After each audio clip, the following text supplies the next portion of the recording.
Welcome, seekers of shadow and flame. Today, we step into the enigmatic realm of blood, herb, and fire, the alchemy of the witch's craft.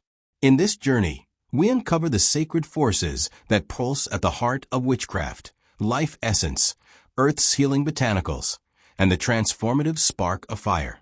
These three elements shape rituals, empower spells, and awaken the ancient alchemist within every practitioner. Whether you're a seasoned witch or a curious soul exploring the arcane arts, prepare to witness how these primal energies intertwine to forge true magical power. Let's begin the transformation. Blood, herb, and fire. The alchemy of the witch's craft. Witchcraft has always existed in the spaces where the physical and spiritual worlds touch, among the forests, in the blood of living creatures, in the flicker of flame, and in the whisper of wind. Across cultures and eras, witches have worked with three primary forces that shape magical practice. Blood, representing life force and personal power. Herbs, symbolizing nature's healing intelligence and elemental balance. And fire, embodying transformation, destruction, and rebirth. Together, these forces form the foundation of a powerful alchemical worldview, one in which matter, spirit, intent, and energy merge to create meaningful change.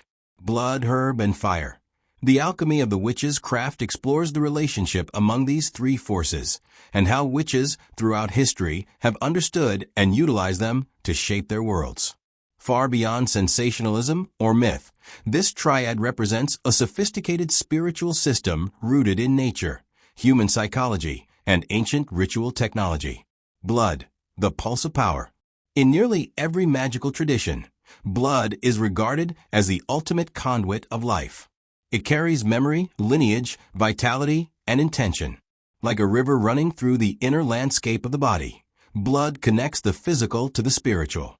For witches, especially in older folk traditions, blood was seen not as a macabre tool, but as a sacred medium, one that symbolized the deepest commitment and the most potent offering.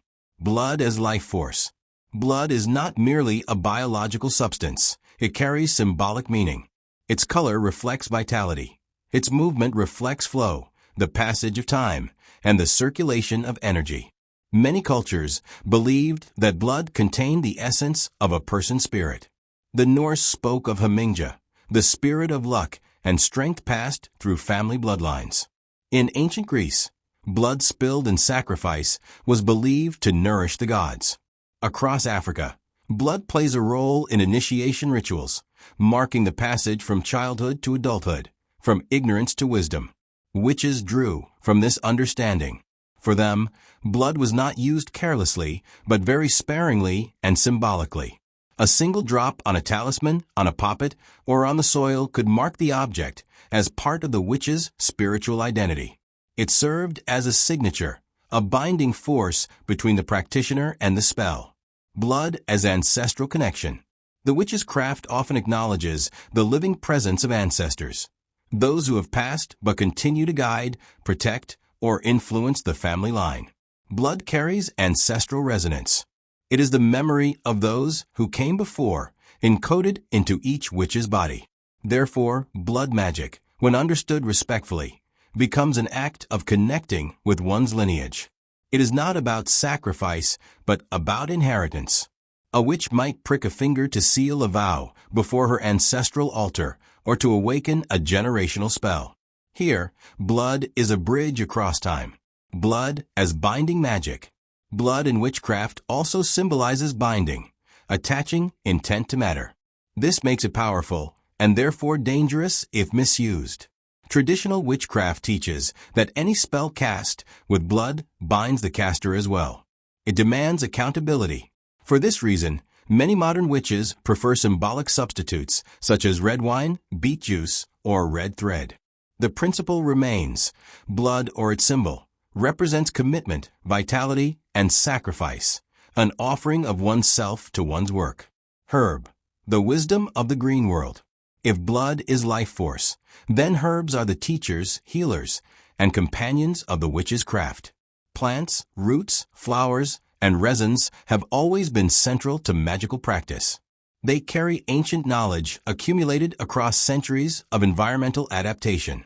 Each herb has its own spirit, energy, and medicinal qualities, making them indispensable tools for witches who seek to work in harmony with nature.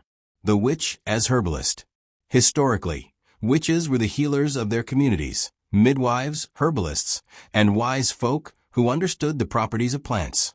The knowledge they carried was often inherited, passed down through family lines, or learned from older practitioners. Long before formal medicine, witches used herbs to treat illness, tend to childbirth, and soothe emotional wounds. This practical knowledge blended seamlessly with spiritual insight. Herbs were not merely chemicals, they possessed personalities. Mugwort was a dream herb, rosemary a purifying guardian, and mandrake a potent ally in deeper magic. The witch's grimoire was filled not just with recipes, but with relationships, stories about how each plant behaved, what offerings it preferred, and how its spirit worked. Herbs as elemental alchemy. Herbs also represent the alchemy of nature. Each plant expresses a balance of the four classical elements: earth, roots and grounding herbs; air, fragrant leaves, communication plants; fire, spicy or stimulating herbs; water, soothing, emotional, dream-aligned herbs. When witches combine herbs in spells, teas, or incense, they are balancing these elemental forces to create a desired effect. Burning herbs, brewing potions, and crafting oils all become acts of alchemical transformation. Herbs as magical allies. To the witch, herbs are not inert tools. They are allies. A witch might meditate with a plant, study its wild habitat, or leave offerings of water or song. This relationship is at the heart of witchcraft's environmental ethic. Witches see the world as alive, interconnected, and deserving of respect. Herbs also serve as conduits for intention. They hold energy, amplify spells, and carry messages into the spirit realm. A witch might use lavender for peace, basil for prosperity, or wormwood for spirit communication. The magic lies not only in the chemical properties of the plant, but in the synergy between plant and practitioner. Fire, the spirit of transformation. Fire has always captivated witches. It is the element of passion, movement, destruction, and rebirth. It consumes, purifies, and reveals. A single flame can ignite a spell, consecrate an object, or transform a ritual into a moment of deep spiritual awakening. Fire as purification. Fire burns away impurities, both literal and symbolic. Witches use fire to cleanse objects, banish negative energy, and release emotional burdens. A candle flame becomes an altar of purification. Burning incense clears a space. A bonfire during a festival becomes a gateway between worlds. The purifying aspect of fire is powerful, but must be approached with respect, for fire does not discriminate. It burns whatever it touches. This dual nature makes fire as catalyst. In alchemy, fire is the catalyst that transforms matter. Similarly, in witchcraft, fire transforms intention into action.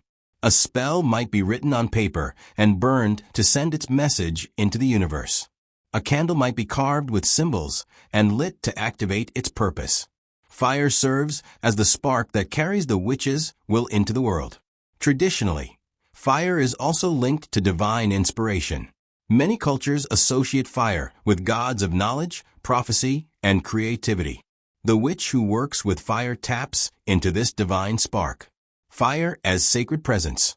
Ritual fires, whether candles, hearth fires, or torches, are symbols of sacred presence. They call spirits ancestors and deities. They mark ritual boundaries and illuminate the path ahead. Fire becomes the center of the ritual space, the living heart of the magic. The alchemy of the witch's craft. When blood, herb, and fire combine, something extraordinary happens. Alchemy. Not alchemy in the sense of turning lead into gold, but spiritual alchemy, the transformation of consciousness, energy, and reality. The three forces together. Blood represents the witch's personal power and commitment. Herb represents the wisdom and intelligence of nature.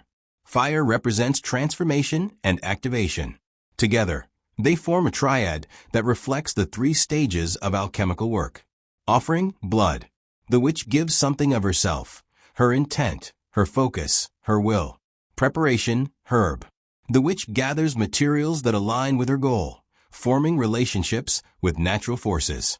Transformation, fire. The spell is activated, released, or consecrated through flame, heat, or symbolic ignition. This structure mirrors countless ritual practices across the world, showing that the foundations of witchcraft are deeply human and universal. Historical and cultural contexts. Throughout history, different cultures have expressed this alchemical triad in various ways, though the underlying principles remain strikingly similar. European folk magic. In medieval Europe, cunning folk and witches used blood, often symbolic, herbs and fire in healing rites, protective charms, and seasonal festivals. Herbs were dried and stored for winter. Blood was used to seal oaths or bless amulets. Fire festivals, like Beltane and Samhain, mark transitions between seasons and spiritual states. African and diaspora traditions. African spiritual systems such as Yoruba, Congo cosmologies, and their diasporic expressions, Hoodoo, Vodun, Santeria, also incorporate blood, herbs, and fire, though with unique cultural meanings. Herbs are central medicine. Fire is used in offerings. Blood symbolizes sacred life and connection to spirit. These practices influenced many modern witchcraft traditions. Indigenous traditions. Indigenous cultures worldwide treat fire as a spirit, herbs as teachers, and blood as life. Their worldview mirrors witchcraft's emphasis on relationship, reciprocity, and respect for natural forces. The alignment is unmistakable. Magic comes from engaging with the world as a living system. The witch as alchemist. To practice witchcraft through the lens of alchemy is to see oneself as a mediator between forces. The witch observes the natural world, learns from its patterns, and participates in its cycles. Inner alchemy. The witch's craft is not only external, but internal. Blood can symbolize personal identity, courage, and the willingness to change. Herbs can represent healing wounds, transforming emotional patterns, and cultivating wisdom. Fire can express passion, destruction of harmful habits, and renewal. Thus, the witch becomes both the cauldron and the flame, the source of transformation and the one transformed. Outer alchemy. Externally, the witch uses the triad to shape reality gently and symbolically. Spells are rituals of alignment, not domination. By combining the forces of blood intent, herb nature, and fire activation, the witch works in partnership with the world rather than imposing on it. The living craft. Blood, herb, and fire. The alchemy of the witch's craft reveals that witchcraft is not a collection of superstitions, but a living, breathing spiritual discipline rooted in humanity's oldest wisdom traditions. The triad of blood, herb, and fire represents the unity of the personal, natural, and cosmic realms. It teaches witches how to honor life force, collaborate with nature, and harness transformation. Blood reminds us of our connection and responsibility. Herbs remind us that the world is alive and wise. Fire reminds us that change is both inevitable and sacred. Together, they form the alchemical heart of the witch's craft, a path of balance, intention, and profound spiritual creativity. Thank you for journeying through blood, herb, and fire, the alchemy of the witch's craft. As we've explored the essence of life, the wisdom of herbs, and the transformative might of flame, remember that true magic is born from balance, intention, and reverence. If this dive into the witch's alchemy inspired you, be sure to like, subscribe, and share your thoughts or experiences in the comments below. Your voice helps keep this mystical community thriving. Until our next venture into the hidden arts, may your path be guided, your spirit be strong, and your magic burn ever bright.